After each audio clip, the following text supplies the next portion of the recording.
Welcome back to the 4 Out 1 In podcast with your host, George Hamilton III. And Carlos Costas. How you doing, bro? I'm good, man. I'm good. Excited for NBA basketball to finally start this upcoming week. Preseason is coming to an end, and I'm excited to watch all the teams. For real, bro. As you said, NBA starts back Tuesday. I've been watching more MLB postseason and keeping up with the NFL and college football. But I'm excited to come back to NBA basketball. This is going to be a very fun season. Hopefully, no injuries. And we're going to see the best go out there and compete every night. And I just finished my fantasy draft, and my team's looking really nice. So I'm looking forward to that.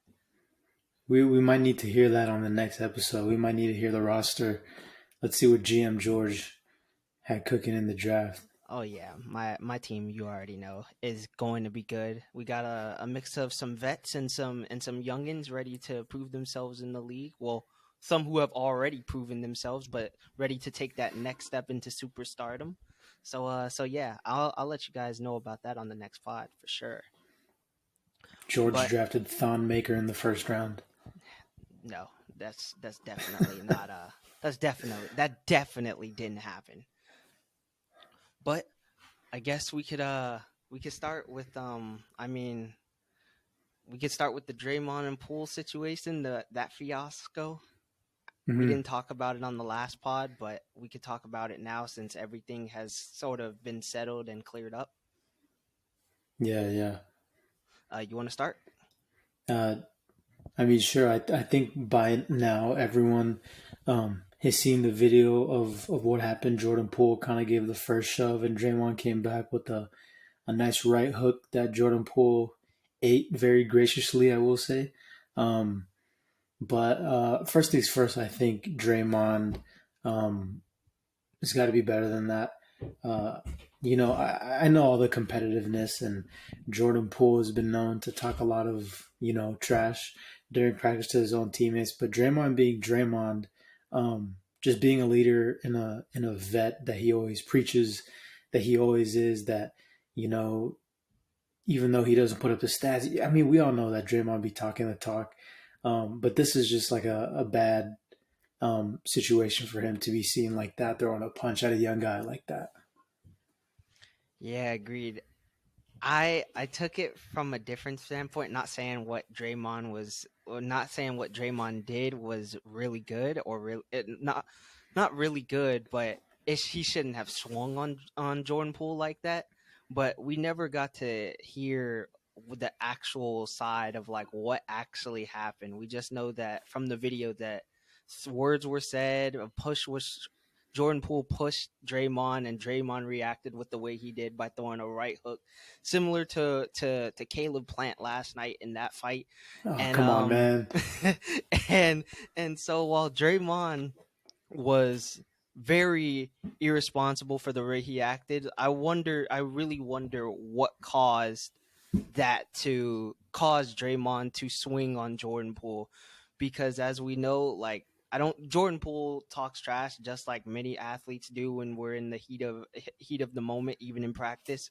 But for Draymond to swing on his opponent, and we've seen Draymond do some reckless stuff in the past, but to swing, to throw a punch, like something bad had to be said, and I highly doubt it was about contracts. But we can get into that in with the next topic if you really want to, because that basically leads into what happened over the weekend or yesterday. Yeah, before we get to that, I think it's pretty ironic that we're going to talk about that after this situation. But I don't know, whatever business that Jordan Poole and Draymond got, um, I think by now it's pretty much been resolved internally between them two and in the Warriors organization. I think Jordan Poole, like this last preseason game, was asked about it in a post game press conference, and he was like, we're here to win championships, and rightfully so. They won it last year and everything, and Draymond publicly apologized, took a step back from the team, and then got back to it. So I think, um, it was a bad look, a bad way to kind of start the season, just um, from all perspectives, pretty much. But nice to see that for the most part, from like on paper, their publicist or agent, or whoever, probably told them to, don't say nothing about it, even if you have these feelings or whatever, which is good. But whoever released that video, whoever paid that videographer, man, I don't think that was the right thing to do at all. To leak a video like that for no amount of money, that's something that, like, it's a privilege to be able to work within those organizations and see those behind the scenes thing. And I don't know. I don't think that's something that should have that I should have seen. You know what I Nah, mean? But I don't know. What's your thoughts on that whole leak? Nah, I agree with you on the video leaking. To do it for, I heard the amount was like 50K to 100K, and I mean, we just really in one of my classes, we just talked about how capitalism like runs the world and runs America, and sort of how everything is run by money. And this just goes to prove it. Like as you said, this video shouldn't have been leaked to the public. It was already bad enough that Woj and Shams kind of gave vague reports about what actually happened in the beginning, but that video basically solidified what everyone kind of thought happened, but it gave a broader and more eagle eye perspective into why Draymond was considered to be almost suspended, even though it didn't happen. But I do think that that situation, as you said, Jordan Poole, he was very. I heard the entire interview after the our post game press conference after the game, and he handled it like a true champion, like a person. As I said, we're gonna get into this next topic, who just got his bag, and it was very funny because when the reports came out, Draymond and Clutch Sports kind of tried to spin it as if it was like Jordan Poole's attitude is the reason why this all happened. But we never heard, like, as I said, we never heard the actual side of what really went down and what really was said between the two. So the fact that Clutch Sports tried to like spin it and make it like it was Jordan Poole's fault was a really bad look on Draymond, to be honest, in my opinion. But as you said, they handled it behind closed doors like brothers should. And I mean, it's go time. They got to be ready to defend this title because they are the defending champs, and this season is the title window or contenders, might I add, is way it's a way larger scale than it was last year. So they got to be ready, and we'll see what happens from there. But I do think that I don't think that, and we're gonna get into this topic, I guess next. We can just switch it to this topic now. As you know, as many people know, Jordan Poole got 140 million for I think it was 4 years, and then Andrew Wiggins got 4 years, 109 million, and he took a pay cut. But it's 249 million between the two, and Draymond has his player option, which is 27.5 million, which if he takes it would put the Warriors at a luxury tax bill over $500 million. And I mean, I guess I can start it off. But Jordan Poole getting his bag after that punch, just it was rumored that he was going to get $120 million for 4 years, but after that incident, the Warriors said if we're gonna have to, we got to keep this man at all costs, so we'll just bump up another 20 million, which I mean he's truly earned it. 3 years ago, this man was in the G League, almost out of the NBA completely, and he's worked his way up to basically being a most improved player and a sixth man of the year award winner potentially. If not, he's going to be starting, and he's got future all star implications where he's going to be an all star for, I want to say, at least maybe 3, 4, 5 times, even especially when Curry's gone. So for him to go from almost being out of the league to basically being all star, a future all star, is very. It shows the work ethic he put in and the drive and determination he was willing to put in to just get better. And he's earned those million. He earned that bag, literally off of this season. And as for Andrew Wiggins, 4 years, 109 million. He took a pay cut. I thought he was going to be in that $120 million range, but if Draymond opts out, and and this is my theory, because I don't think he leaves, depending on how he plays this season. So Andrew Wiggins took a, I want to say like at least a 11 to 15 million dollar pay cut, and if Draymond opts out, they could still get him back for about the same deal that they gave Andrew Wiggins. Yeah, it's not a max, but I mean $25 million to still play on a championship level team would still be, the Warriors would still be one of the better teams in the Western Conference, if not the league. And everyone's like, "Oh, this is Draymond's last year. This is Draymond's last year because he's not opting into that $27.5 million contract, and he's gonna go play for the Lakers." And I'm like, the Lakers already have enough issues as it is. So for him to go to the Lakers, and they would have to necessarily pay him on top of what they're paying LeBron and AD, and obviously Russ would come off the books for next year. But you're essentially playing a guy 27 to $30 million to play the four, which in turn would have to make Anthony Davis play the five as a natural center. He couldn't play the four at all at that point. So in my opinion, what do you think about the Poole and Wiggins extensions, and then how does that factor into Draymond either staying on the Warriors or basically leaving and probably going to Los Angeles as everyone predicts?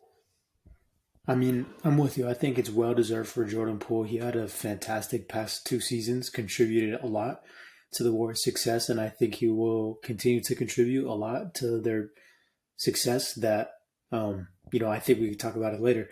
Um, but I mean, I think it's all relative to how much other people got paid, and the Warriors, most comparable to Tyler Hero's extension. You would think that Jordan Poole is going to get somewhere around the same money, and then I do agree that this incident that happened with Draymond kind of bumped it up, just so like Jordan, this happened, but you know what, you're here to stay.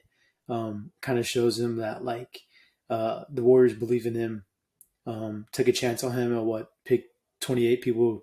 I mean, he was sitting in the stands on draft night. Like, we all know that situation. So I think it's well deserved for him. And for Wiggins, I was kind of surprised they extended him just because I know the luxury tax for the Warriors um, is not looking too pretty for them. So I was like, when I saw this contract right after the Poole extension, I was like, that will be an insane team. That's I've never even heard of that much money in my entire life. But I think it's well deserved for Wiggins too. I mean, he played extremely well in the finals, showed that he still has a good spot here in the NBA. And the Warriors are a franchise that kind of, I mean, showed that they invested in him with his contract after a lot of people had doubts with Wiggins, saying he didn't really live up to the whole first overall pick hype, and does he even have a spot in the NBA type of situation? And getting this contract kind of shows that he's in a good spot with the Warriors, and I like him with the Warriors too. Um, to your whole Draymond thing, uh, I think Draymond's a Warrior for life. If I'm being honest, I think him, Steph, and Clay are all going to be Warriors for life. I think they're all willing to take pay cuts, like if on their future extensions or whatever, just because they've all pretty much had max contract. I mean, you don't really got to talk about Steph Curry; he's going to get whatever he wants. But I'm talking about like Clay and Draymond they've seen their fair share of money. I think they just want to continue their legacy of winning, and I think Draymond loves the Bay, and I think the Bay loves Draymond. I think everyone that hates on Draymond is definitely not Warriors fans, as the majority of people aren't, and a lot of people like to hate on Draymond. Um, so I don't think he's going to the Lakers. The Lakers.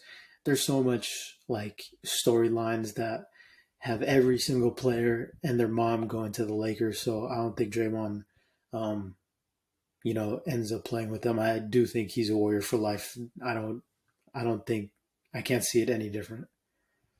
I agree. Like as I said, when those Lakers rumors came out, I watched like tons of YouTubers saying, "Yeah, Draymond is going to the Lakers because of the Clutch Sports guys and AD and LeBron being there." I'm like, the Lakers already got enough issues as it is, and as you saw in the last pod, if you watched or listened, I had the Lakers in the ninth spot, and they're not even going to make the playoffs in my opinion, just because if they have a catastrophic injury, God forbid, they're season is basically in the gutter, especially if that injury, as I said, God forbid, happens to LeBron or AD. Those two need to be on the court at all times in order for this team to even have a good flow, because they already lack a little bit of shooting. I feel like they got better in the shooting department compared to last year, but they're still one of the more awful shooting teams in the league. And so Draymond, the narrative that Draymond's going there next season doesn't help their case. Especially, I mean, Darvin Ham said that he's willing to play AD at the five this year just to see. But I mean, if AD isn't comfortable playing the five, then Draymond going there and playing the four doesn't really help their floor spacing in that way either. So as you said, Draymond's a warrior for life. I used to be one of the people that hated on Draymond for a long time because he would on the Warriors, and as you know, the Warriors are our biggest rivals, or one of our biggest rivals. And so as I got older, I understood like why Draymond is the player he is, and why he does certain stuff to kind of get under people's skin, but it's also a part of the game and trying to play mental mind games to get your opponent off their game. And he just does so much stuff that doesn't go on the box score stat sheet. So, and it makes him much more valuable to the Warriors than what the box score obviously shows. And I can't think that the Warriors would be willing to let that go, because what he provides to them is tons of value that doesn't, as I said, doesn't go on the stat sheet. He is their defensive anchor, if you want to call him that. Even though he doesn't play the center, he's the guy that's always calling out where everyone needs to be on the floor, offensively and defensively. He's a basically a, if you want to call him that, a primary facilitator, because if Steph and Clay, Wiggins and Poole are don't have the ball in their hands, he's the guy with the ball trying to make plays for them. And as I said, he is arguably their second now that Clay is coming back from injury, and I don't think he's going to be the same defender as he was before his two injuries. He's basically their second perimeter defender outside of Wiggins.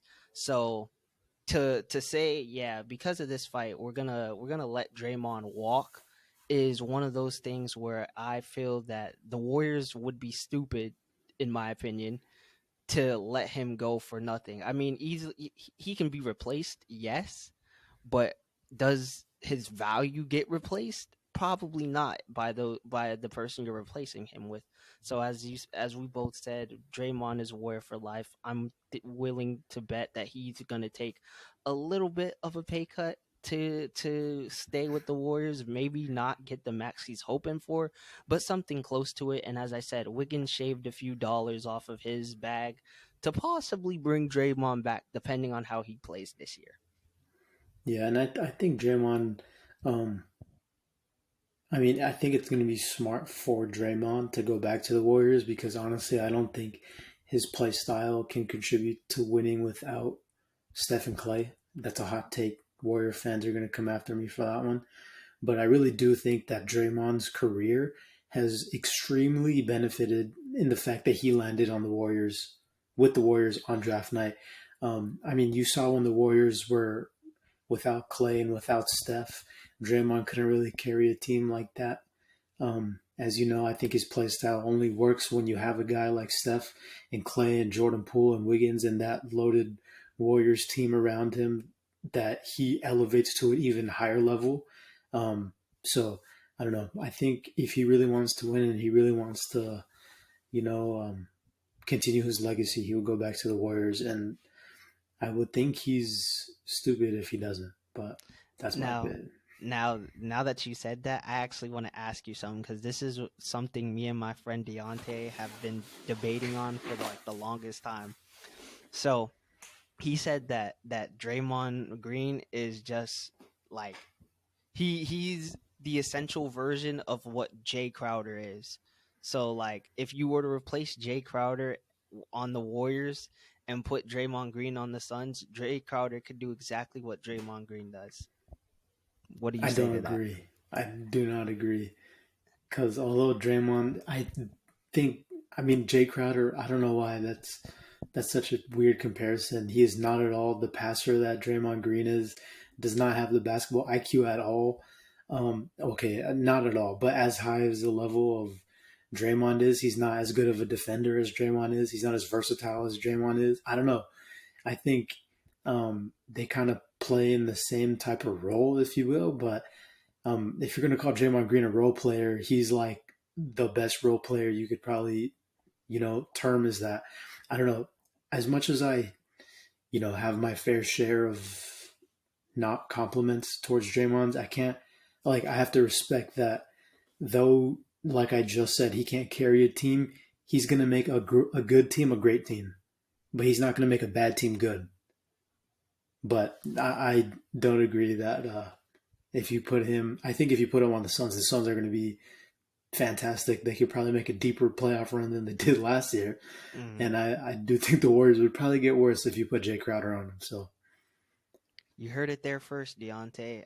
A person that I've known for the longest time and knows basketball said Jay Crowder is not replacing what Draymond Green brings on the Warriors, just like I told you. So we could just end it there, as I've numerously said in the past. But we can move on.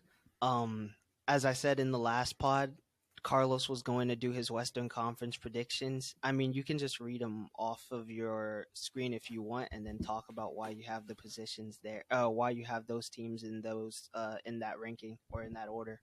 yeah, I have it on my phone here, so I'm gonna shoot it off my phone. In the one spot, we've been talking about them for this entire podcast, pretty much. I got the Warriors in the one spot. Um, I think they like roster wise, they lost a couple pieces, but they got some solid replacement, and you're expecting bigger jumps from their younger guys. And I think they're loaded, and if not more loaded than they were last year, come playoff time. And I think they're built for the regular season, and their vets are obviously built for championships. And I think they're going to end up in the one seed when it's all said and done, and probably going to defend another championship. In the two spot, I got our team, the Clippers. Deepest team in the league by far. There's no ifs, ands, or buts about that. If you want, you can tell that to me, or George will prove you wrong in a heartbeat. But I mean, I think our depth is gonna help in the regular season, 100%. And you're gonna get Kawhi healthy. You're gonna get PG healthy. Um, and even if they go out for any of those minor injuries, or Kawhi is notoriously famous for load management. Um, we got options up and down the bench. I think our entire bench is extremely versatile in that sense too. And I think when it comes down to the playoffs, obviously we'll put up a good fight. We got a good coach um, behind us, so I'm expecting big things for the Clippers as they do every year. Let's hope this is the year that they get it done. In the three spot, I got the Nuggets. Uh, they're going to have a fully healthy roster coming into the season, and you have your two-time MVP at the helm. And I mean, we've seen the damage they could do, like in the bubble when they're all healthy. So this is going to be a scary team. I think um, they're all. I mean, I'm talking Jamal Murray. I'm talking Michael Porter. They're going to have great years next to Jokic if they're all healthy. In the fourth spot, this is the. I want to say my 3, 4, and 5 seeds were extremely hard to pick between. Three spot, I had Denver. In the fourth spot, I got the Mavs. I think Luka is gonna go crazy this year, like he does every year. I mean, the last summer, what was Luka doing? I don't think we could talk about on this podcast. This last summer, what was he doing? Getting buckets in FIBA play. So I think that's a big change in Luka and his character, and he's looking good in preseason. And I think on paper their roster is better than last year. Um, and I think that, man, it's tough because they went to the conference finals last year, and on paper, I would call a lot of their other rosters, or a lot of other rosters in the West, better. Um, but I think Jason Kidd is too good of a coach, and I think Luka is too good of a player uh, to not be able to carry this team to at least a top 4 seed. Um, in the 5 spot, this was also hard for me to get. It's the Memphis Grizzlies I got. They had extremely good success last year. I think Jaren Jackson is going to miss some time. Correct me if I'm wrong, George. Yeah, he's out. He's Yeah, out. to I start think the for season. 2 months. I 2 months. think 2 months. Yeah. That's not bad for the Grizzlies. I mean, the Grizzlies have been down. Their superstars. We saw it last year, and they were able to pull their weight up. I think they lost a couple pieces. I think Kyle Anderson was a big piece for them to lose, but bringing back Tyus Jones to the roster, um, extremely underrated player. One of the best backup point guards in the league. To my knowledge, I would call him the best backup point guard in the league. You could talk to me about it. I'll listen to any other arguments to that. But I think they're destined for a great year. A 5 spot doesn't sound like a great year, but the West is loaded as it always is, and it was kind of hard for me to put them anywhere higher than the other teams. But I think Jaw's going to have an MVP like season, and I think it's just on all the younger guys to um, pick up where they left off last year. In the 6 spot, I think this is an interesting pick. I forgot where you had them on your list, George, but I have the Pelicans in the 6 spot. Zion looks incredible. Um, Probably going to be another All Star this year. Um, I like what I saw from Bi and Herb Jones in the playoffs. Um, CJ is going to be in his first full year as a starting point guard, I would say, and I mean he's smooth. It's scary watching this team, and they're pretty deep too. I think they have underrated depth, but I think Zion is going to carry this team to, I don't know, not in the play-in this year. So we'll see about that. Given he's healthy in the 7th spot, people aren't going to like this one, but I got the Minnesota Timberwolves. People probably have them higher, but I it was hard. I couldn't put them any higher than this. I think we have still yet to see Karl Anthony Towns and Rudy Gobert like firing on all cylinders with that whole roster. I think D'Angelo Russell is going to have an extremely solid season. I think Anthony Edwards is in line for a most improved player type season. I think he's going to average. I think he's going to lead that team in scoring this upcoming year. So excited to see that. But outside of their five, I'm not too confident with the rest of their team. That's why I kind of have them at 7. At 8, this is a heartbreaker as this guy's right over my shoulder. The Phoenix Suns I have in the 8th spot.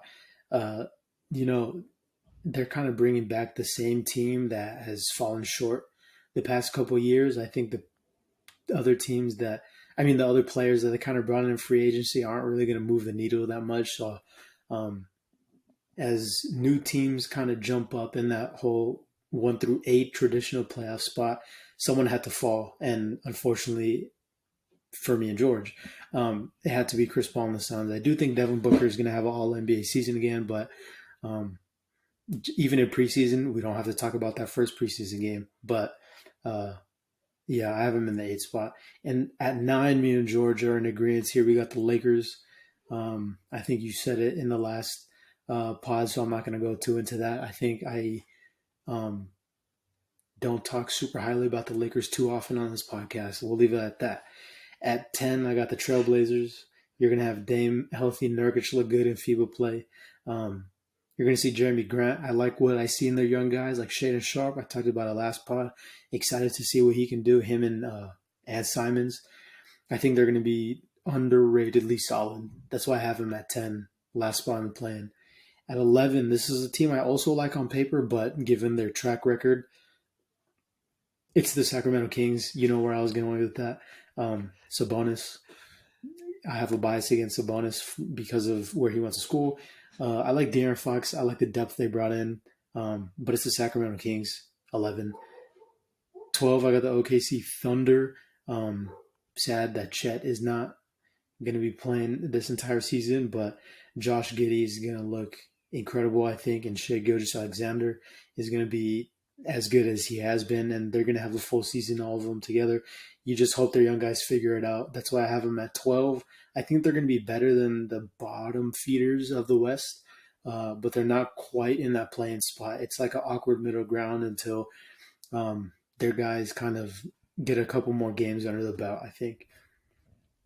At 13, I got the Jazz. Had no idea where to put the Jazz given their entire, dismantled roster. They looked kind of okay in preseason with all the lineups they had.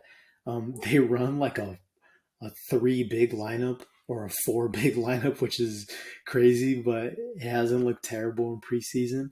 Um, but I had no idea where to put them. I still don't know. 13 just felt kind of right. Not the worst, but not obviously not the best. They're 13 is the bottom three team in the West.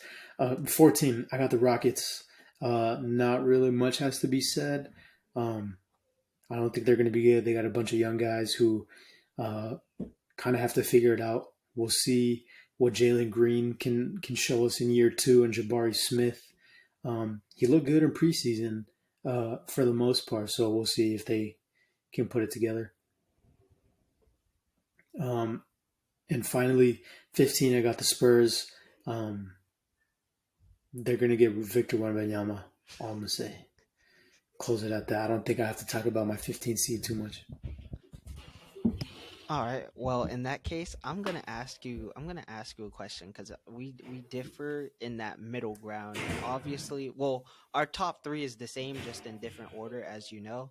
But our 4 through 7 is completely different. Like I have New Orleans at 4, Memphis at Mm-hmm. 5, Minnesota at 6, which I'm kind of contemplating of changing because I think Dallas looks like a better team just because of what I've seen from the Timberwolves and Cats defense on the perimeter. So I'm kind of debating about switching those two. But you had Dallas at 4, Memphis at Mm-hmm. 5, New Orleans at 6, and we both obviously had. Well, we have Minnesota. You have Minnesota at 7. I have Minnesota at 6.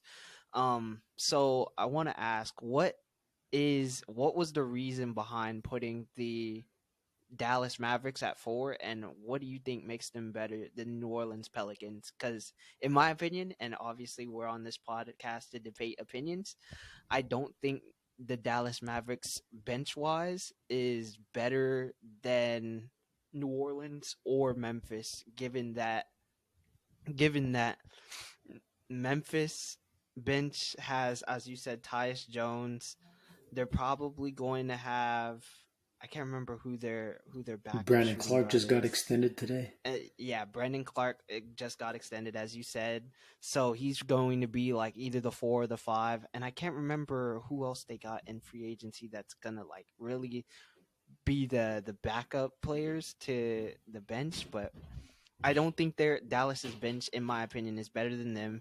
And then I don't think their bench is better than the New Orleans Pelicans. They have Devonte Graham, Trey Murphy. Who else am I forgetting? Who else am I forgetting? Larry Jackson. Nance, Jackson Hayes. Yeah, Larry Nance Jr., Jackson Hayes just I think tore his UCL if I'm not mistaken. So he's Oh, I gonna had be no out for a idea about while. that. But I just don't think their bench, Dallas's bench, in my opinion, has enough. Their bench is not better than New Orleans or Memphis's, but obviously they have the better player, better star player than both of those teams. But in my opinion, I don't think Dallas is better than them. So I'm intrigued to see like why you had Dallas at 4. You see, I mean, I said it that whole middle ground, middle pack in the West was so hard for me to go against. But I'll give you one four-letter word as my answer. It's Luca. I think it's a superstar league. I mean, Luca. I mean, you tell me if you think on paper, like roster wise, that the Dallas Mavericks would have made the Western Conference Finals last year. No, no, definitely. Exactly, and Luca carried him all the way um, to play against the defending champs after a very up and down season that they had, and that's why I think I do like the depth um, of the Pelicans, but I'm just going off of history. Luca has brought them to the conference finals. We have yet to see a fully healthy season from, I guess now they're big three, or at least them all playing together for a whole season of Zion, Bi, and CJ. And I think they're going to be extremely lethal. But I think, man, this is such a hard question because honestly, if the Pelicans take the 4 seed and Luca and the Mavs drop to, I don't know, somewhere in the top 8 but not top 4, like if the Pelicans get seeded higher, I won't even be surprised. But I just think Luka's just going to carry them the entire season if he's healthy. And Luka Doncic knows how to win, knows how to win games, man. I don't know what to tell you. He's hit a couple game winners, and I remember him. I think about him all the time, bro. But that team Yeah, is that team is so good. They're not one to play around with. That's why I have them at 4. But man, I can see it going either way, George. It's a tough question. Why you got to ask me that right now, man? nah, it's crazy because like as I said, I have Dallas at 7, and let's just say like the predictions hypothetically are right. Like my prediction is Denver 1, Golden State 2, Clippers 3, New Orleans 4, Memphis 5, 6 Minnesota, Dallas. Am I echoing? Um, Dallas at 7, and 8 is Phoenix. So if 8 is Phoenix and 7 is Dallas, Dallas would play Golden State in the first round again. So I'm very curious to see like how like Dallas obviously took him to 5 games yesterday,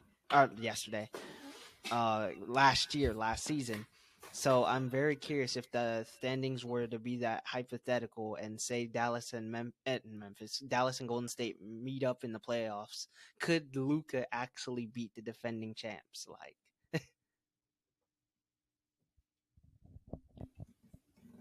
you good? I just got to switch headphones right quick. Okay.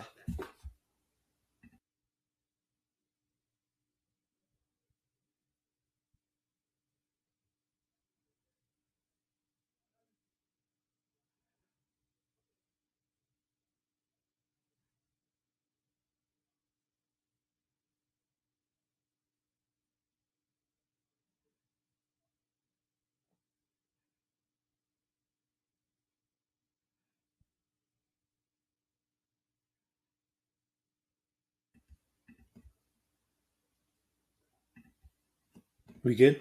Yeah, you're good. Okay. Sorry for the pause. Like, I know Carlos likes to use his AirPods, and I kind of do too. But I know they're gonna die depending on how long these pods last. So I try to just use my over the ear ones. Sorry about that, y'all. A lot of technical difficulties on my end. We're good Nah, though. but you good. So yeah, and then on your predictions, you have Dallas. If the as I said, if the predictions are hypothetically right, you have Dallas and Memphis in the first round playing each other. And I do think if Dallas ends up being the 4 or 5 seed, they would play the winner of the 1-8 hypothetically, which would mean it would be Golden State or Phoenix. And in that case, I'm not going to say that if Dallas beats Memphis in the first round and either Phoenix or Golden State, whoever wins that matchup, Dallas has a pretty good chance to beat either one of those teams. Obviously, they have Luca. It just comes down to all the other players on the roster stepping up. They do have. I hope that Davis Bertans does have a better season now that he's there full time and he didn't get traded and he obviously came from the Wizards last year. But I'm looking forward to him having a better season shooting the ball wise because the floor spacing is going to be there because Dwight Powell is going to come off the bench and be the be the backup 5 to JaVale McGee, and then I'm really curious to see if Jason Kidd is going to play, and we're going to get into lineup talk later, but I'm really curious to see if Jaden Hardy gets any minutes because I feel like that's going to be really intriguing if he can come off the bench as a rookie and contribute to a already not a title contending team, but get definitely a playoff contending team. I mean, I think if Josh Green is getting some pretty consistent minutes as a young guy for that team, I don't see why Jaden Hardy wouldn't. I think Jaden Hardy can contribute a lot on the offensive side. Um, and Jason Kidd and the Mavericks loves their offensive players next to Luca, so I would love to see him get some run.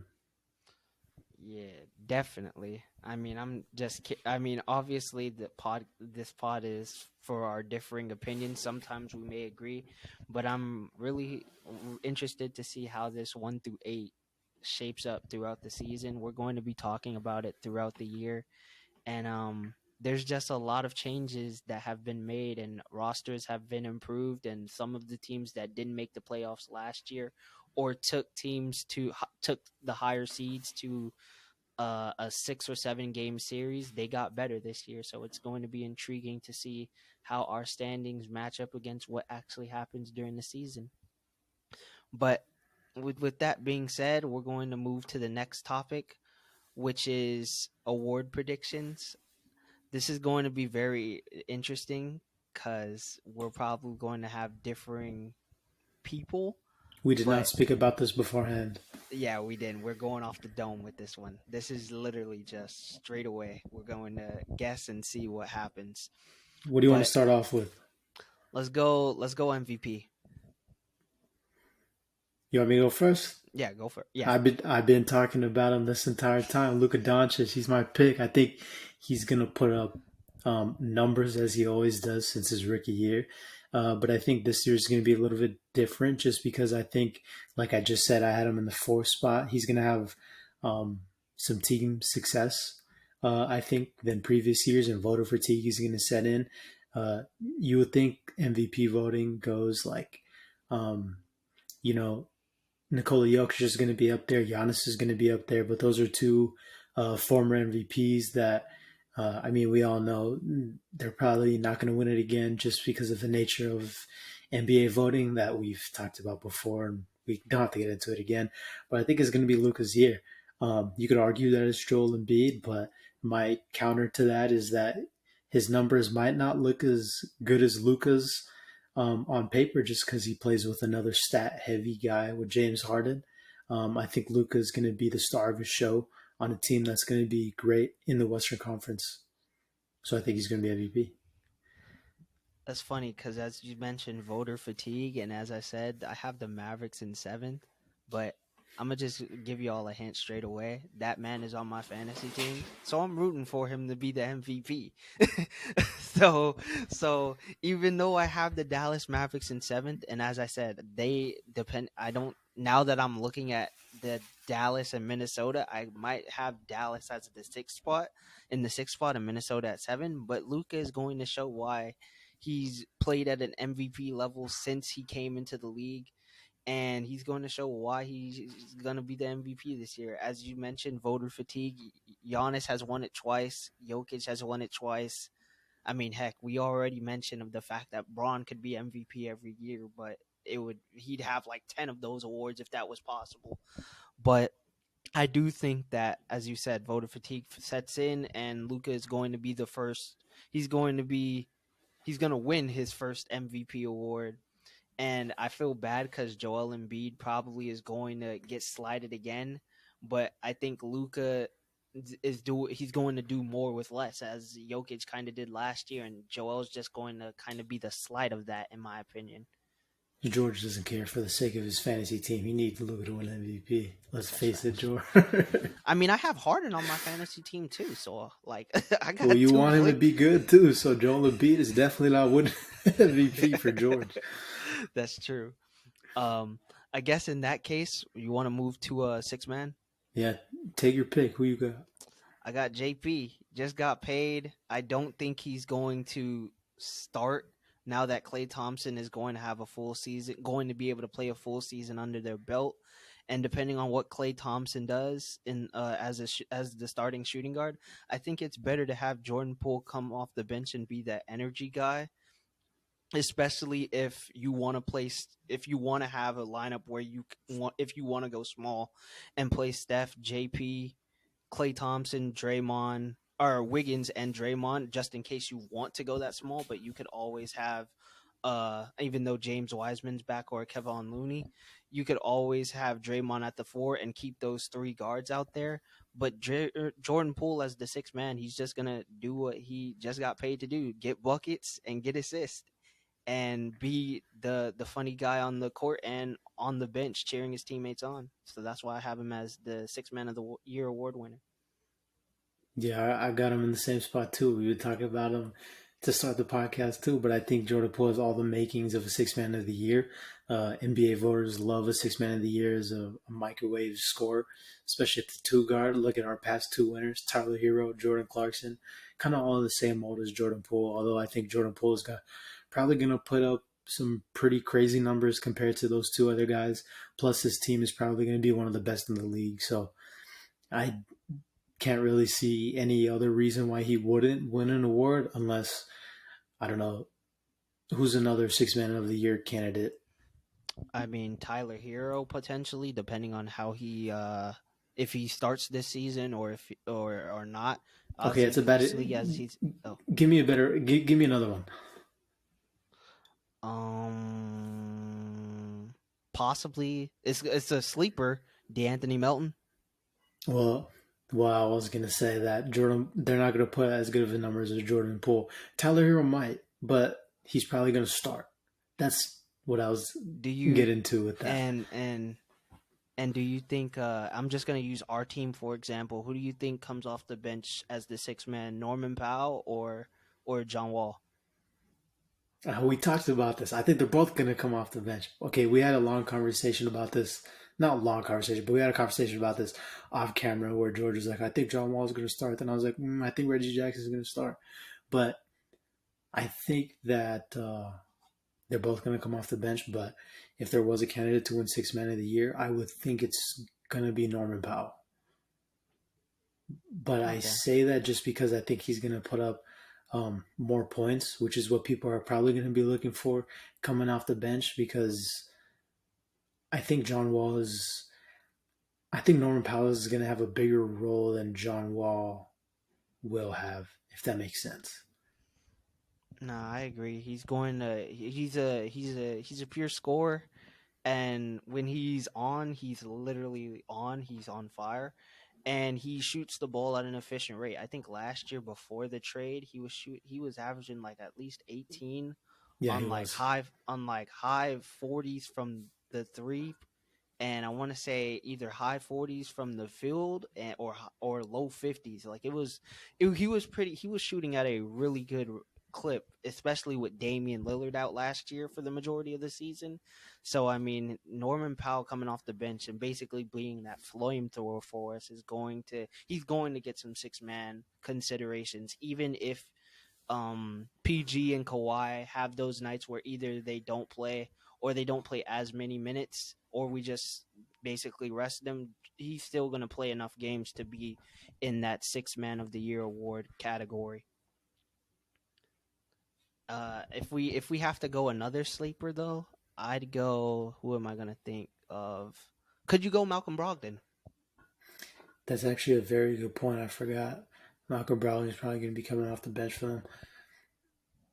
I could see that. I think if the Celtics are in the 1-2 spot to end the season, and Malcolm Brogdon is putting somewhere close to a double double, 100%. Like I see him winning it too. But I think Jordan Poole is going to average 20 plus with like 6 assists off the bench with like a 60 win Warrior team. So Definitely. he has a strong case. I think it's his. I think it's his award to lose. Honestly.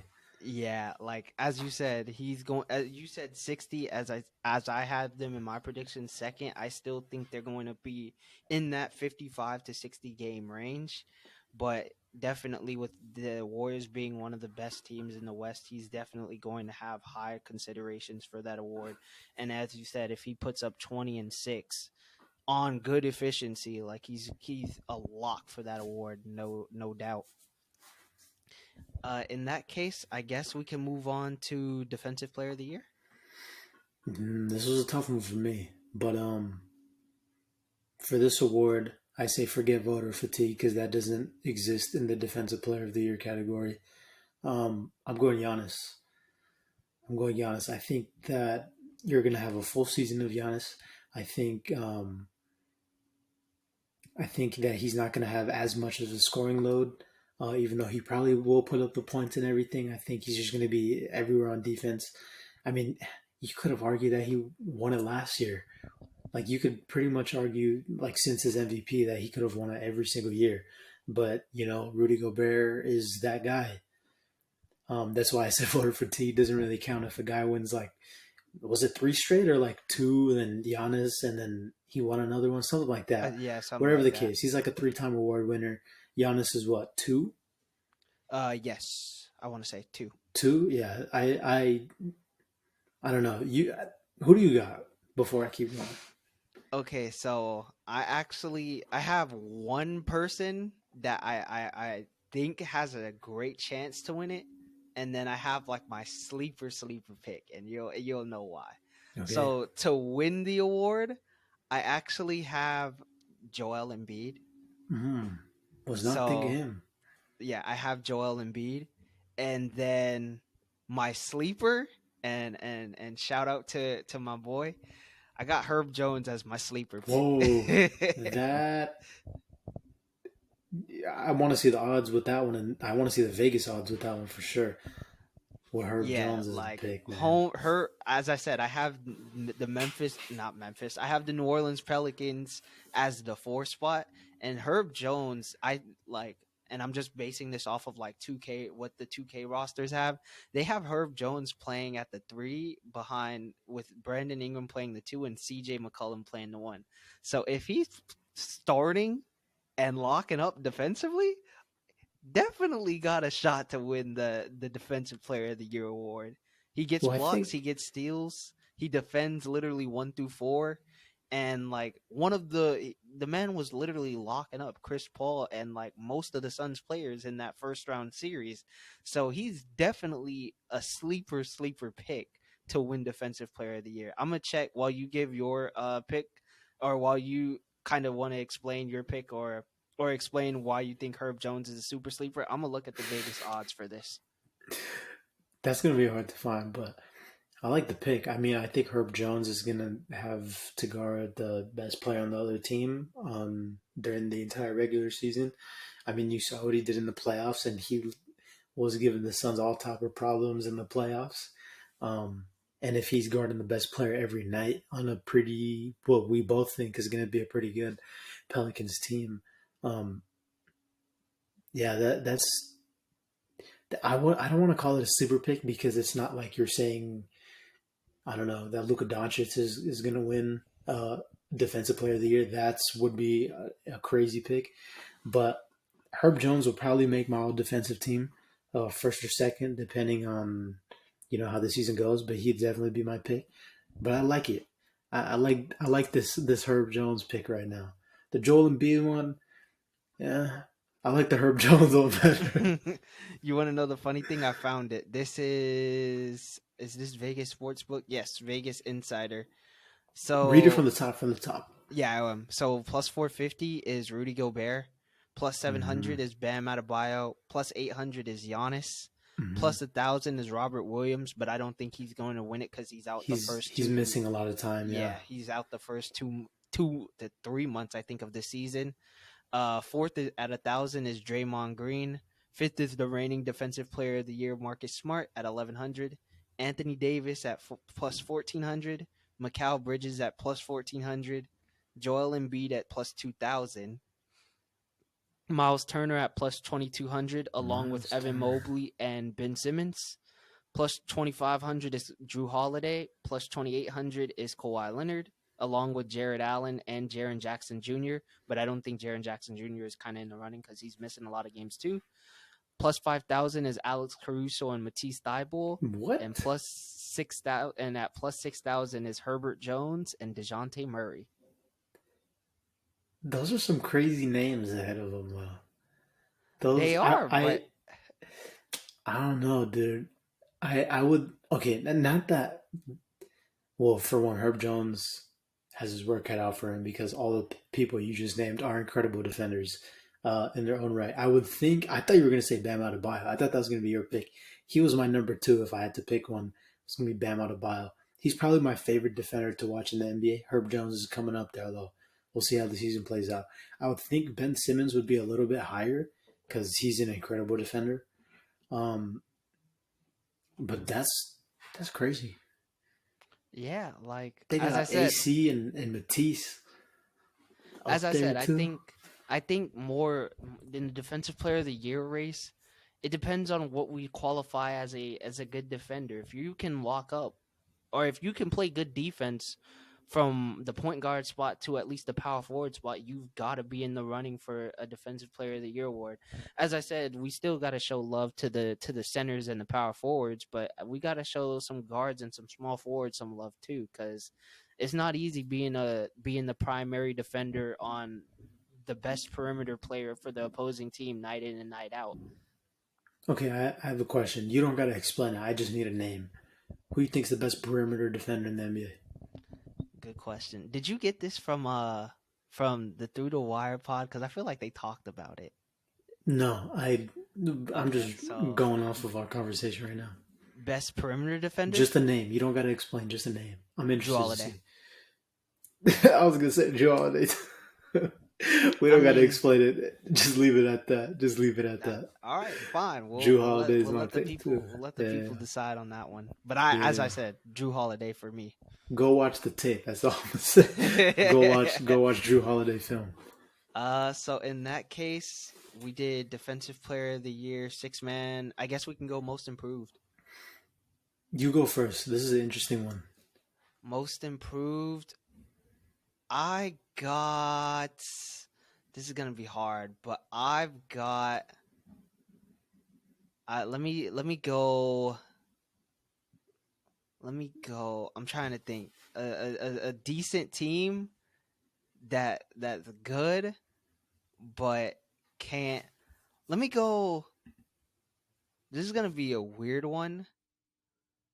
Let me go. Grant Williams. Grant Williams. That Yeah, is because a that was not who I was expecting you to say. who do you think before I explain mine? Well, Grant Williams will not be in my top three of most improved players. I would think. I'm going with RJ Barrett. I can explain this RJ Barrett pick while you contemplate and rethink this whole Grant Williams thing. No disrespect, but that's a wild pick, George. I'm saying RJ Barrett just because um, I think he's bound to take another leap, and I think that it's going to be his team this year in New York. Um, he has a good backcourt mate, whether you want to call RJ Barrett a two or three, whatever. But Jalen Brunson's going to help out a little bit. I think Julius Randle has kind of taken a step back since, and that leaves room for RJ Barrett to kind of be the star in New York. I think they're going to rely on him a lot on offense, and I think he is capable of putting up numbers. I think in his peak, not that he's going to hit his peak this season, but this is like what I think of RJ Barrett as a player. Um, I think that he would average somewhere around like DeMar in the past couple of seasons, like a somewhere between like 22 to 25, give or take, 5 rebounds, 5 assists on decent efficiency, throwing like a steal a game or something like that. And I think that's pretty solid. If for RJ Barrett to put up those numbers and the New York Knicks are somewhat okay. I didn't have them super high, but I do think RJ Barrett. Um, you should check the Vegas odds on this He's on this high. award. I'm looking now. Is he? Because Yeah. I know that Anthony Edwards, I could see. I mean, I just said that he's probably going to lead that team in scoring. I won't be surprised if he's 25 points plus Anthony Edwards, but um, I don't know. I like RJ at this pick. As I said, okay, I'm gonna just explain Grant Williams, my pick, but I'm going to, if I have to choose another one, I'll choose. Reason why I said Grant Williams is because last year he played 24 minutes. He averaged 8 points, 3 rebounds, one assist on 47% shooting from the field, 47.5% shooting from the field, and he shot. Let me see that last year. He shot 41.5% from three. It doesn't. Let me see if I can bring up the actual attempts. 41% on from three on 3.5 attempts, basically. So with Grant Williams having to play more of a bigger role now that sort of Danilo Gallinari is out, and they really didn't. I kind of thought they would bring in Carmelo Anthony, but they didn't. I do think that Grant Williams' scoring uptick is going to go up. I'm not even gonna say he doesn't even have to be like a 15 point per game scorer, but if that actually happens, like that he's definitely going to be in that running because he bumped his scoring from eight from 8 points per game to at least 15, just hypothetically speaking. And he's playing on a, if I had them correctly, I had them as a top four seed, if I'm not mistaken. Yeah, top three. They're third on my predictions. So he's gonna score have he's gonna average 8 more points than he did last year on the third best team in the Eastern Conference. So in my opinion, that at least has to qualify him to be in the most improved player category because of the fact that he's scoring at the same rate or at the same efficiency or better on a good team that most people don't even have him at scoring 15 points per game, right? But his role is going to need to be improved now that Robert Williams is gone. Well, not gone, but Robert Williams is out and Danilo Gallinari's out. So it's like I'd say that's my sleeper pick. If I had to just choose an obvious one, I mean the more normalized pick, for lack of a better word, is Anthony Edwards. You just look at I have the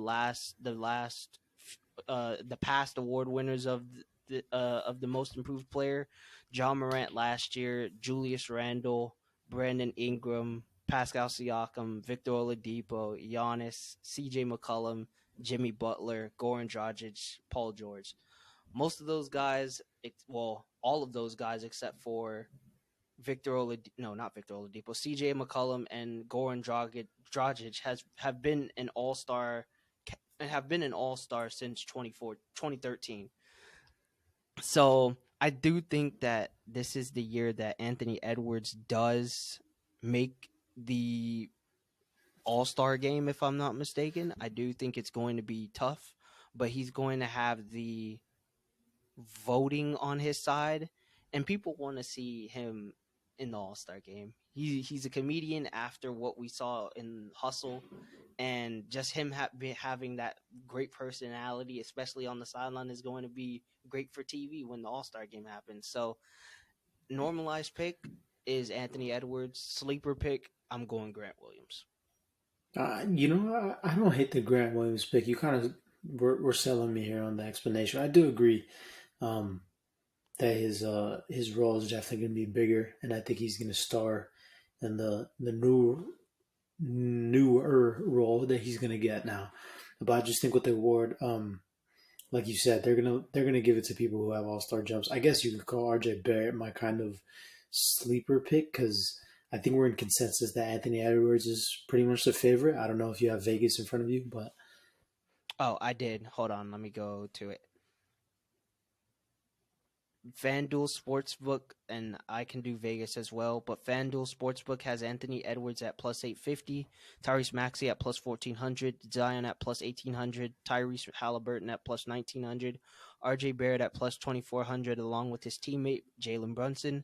Plus 3200 is LaMelo, plus 3,300 is Michael Porter Jr., Scotty Barnes and Cade Cunningham at plus 3,800, Colin Sexton and Jordan Poole at plus 4,200, which is very shocking.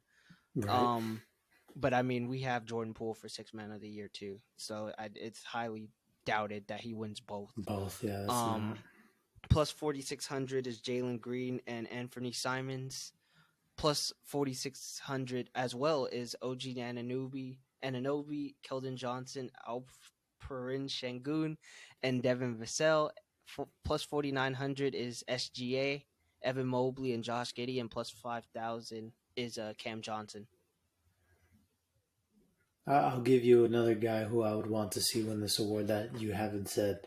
Um, Take a guess. It's your guy, my guy in DC. Kuzma? Mm-mm. Think about it, George. Kisper? Other guy. Rui. Yeah, he'd be my pick. He missed some time for some personal reasons again, but I'd love to see him win the award. I'm still super high on him, but I'm gonna call him my sleeper pick, and I didn't say it to win the award just because I think the Wizards are going to be loaded um, in like that kind of bigger wing, like him, Kuzma, Kisper, Avdia. They're all gonna have to split time one way or another with each other. So I don't think he's going to put up crazy numbers or have like a super big role on that team. But he'd be my pick. He was my pick a couple years ago, I think, though. So Yeah. In that case, what other award are we missing? Are we missing? We I didn't do think Coach of the Year. we also got Rookie of the Year. I don't think. I That too. think. Okay, What do you want to start with? we can go Rookie of the Year. Rookie of the Year, I got a pretty solidified answer. It's probably the popular answer. It's Paulo.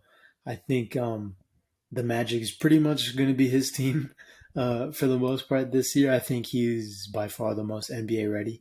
We saw it in preseason. He doesn't look shaken up or anything at all in all the games that we've seen him play. And I think he's going to be my bet for the most consistent of a player all season long. And I think he's going to be super solid. And as long as he stays pretty much consistent, I don't really see him losing this award. I agree. I was kind of thinking of names. I was like Jaden Ivey, Keegan Murray, but the Paulo is the consensus overall answer. I'm very interested to see how him and Franz Wagner play together. Interested to see how their pick and roll game is going to kind of translate, because Franz Wagner is a good ball handler and he's going to be an improved ball handler and a better scorer in my opinion. No Spoiler alert, he's also on my fantasy team. So I'm looking forward to both of them playing well and seeing how they mesh together, because I think those are the two, I want to say, building blocks for the Orlando Magic. I mean, they drafted Jalen Suggs fourth overall, I think, if I'm not mistaken. Fifth. So fifth overall. So Sorry. I know that was your guy, so I was like Yeah, trying not to yeah. get it wrong. Nah, you But they those three guys are the building blocks for where the Orlando Magic want to go. So if those guys can stay healthy and we get to see what they do, I mean, as we both said, Paulo is the consensus overall favorite. Chet probably would have given him a run, but with him being out, I think as you said, he's the most NBA ready player, and that's just going to translate into him winning this award, probably by a fair amount of votes too. George is trying to sell us his team right now, y'all.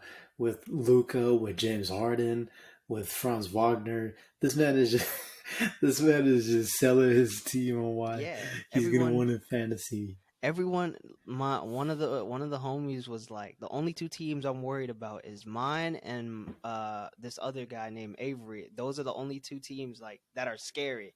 So in the next pod, I'll let you know my team, and obviously the first week of NBA games will be over, so I'll let you know if I win or lose. George is goated at fantasy basketball. I can't even lie though. That's facts. And I guess no, I'm not trying to be cocky or arrogant. I just know how to draft great players, and there's a Now I'll lot of say it for you. I'll say it for you. George knows what he's doing. George, I've never, in high school we had our fair share of fantasy basketball, and although other people were playing with didn't take it too seriously as me and George did, but George would always be like, "Hey man, you're sleeping on this guy. He's gonna be good this year," or like you're underrating him. Blah blah blah. George knows what he's doing with this stuff. I'm just messing with him right now. But if you ever want to smoke a fantasy basketball, play against George. We'll see what happens. Hey, I mean, we're playing. We all put $10 in this pool, so that's an $80 pool. I'm trying to win this money. But last award is Coach of the Year, and if you want to go, you want to start and give your pick. We've been talking about this team the whole time. I got Steve Kerr. I think Steve Kerr. I just think the Warriors are going to be extremely dominant in the regular season. I think they're going to be the best team in basketball this year. And I mean, I don't think Steve Kerr has anything else to prove. Um, as a coach, I think that as long as Steph is playing at this level that Steph is, and the Warriors have this much success, he always has to be in the running for that. Interesting. I'm going with Willie Green, to be Mm. honest. I think as he showed last year, he got this team to the play in, and obviously eventually the playoffs as the eighth seed. And I think with Zion coming back, you're gonna get a full season of the CJ at the one experiment for the first time in his career. Brandon Ingram playing the two, Herb Jones probably playing the three. You got Jonas Valanciunas anchoring at center, and then the bench. I mean, that team is, as I said in my predictions, they're a top four team. And I think he's deserving of winning this award if they finish in the top four. Like, I don't see Steve Kerr has obviously, I think he's won the award in the past, if I'm not mistaken. But I think it's going to be somewhat of a how Monty Williams won it last year. If I, how Monty Williams won it last year, and the Suns being the number one seed by winning like 63 games, if I'm not mistaken. So the Pelicans aren't going to win that many games, but to see the jump in their talent and in their record from last year to this year, especially after their record after they made the CJ McCollum trade, a full year of that is going to hopefully win Willie Green the award of Coach of the Year. I like that pick. It's kind of interesting that neither of us said the coach of our team as much as praise we give him. But I do like the Willie Green pick. Absolutely, when you first said that name, it did remind me of like Monty Williams, like the whole season that the Suns had. But I like the pick. I respect it. Yeah. I mean, we're already at an hour and 11 minutes. Do you want to do this last topic, or do we just save it for next week? We'll save it for next week for you, George. Alrighty, that's fair enough. Say less. We got there's two topics for next week. The lineups teams are gonna be running, even though it's gonna be after the first week of games, so we get to evaluate how each team and what lineups they used and how those will fare throughout the season, and then y'all will hear my fantasy basketball team and see what we did that first week. And go But yell at George to watch the Redeem Team on Netflix. He's that's he's he's lagging. That's true. And I mean, I'm hoping to watch the Redeem Team. I told Carlos before we started the pod that I'm gonna watch it this week. But this week is homecoming week, so it's going to be a lit time. And I know I'm not a going out person, but my cousin is coming here, and my friends are trying to get me to go out. So I mean, this might be the first time I actually, not first time I go out, but first time I get to experience what Howard Homecoming is really like. But this is episode 17 of the 401 in podcast with your host, George Hamilton III. And Carlos Costas. Please like, subscribe, and comment, and like on all platforms: YouTube, Spotify, Apple Podcast. I think we're on Google as well, and all the other platforms. But this is it. We'll see y'all later. Peace. Later.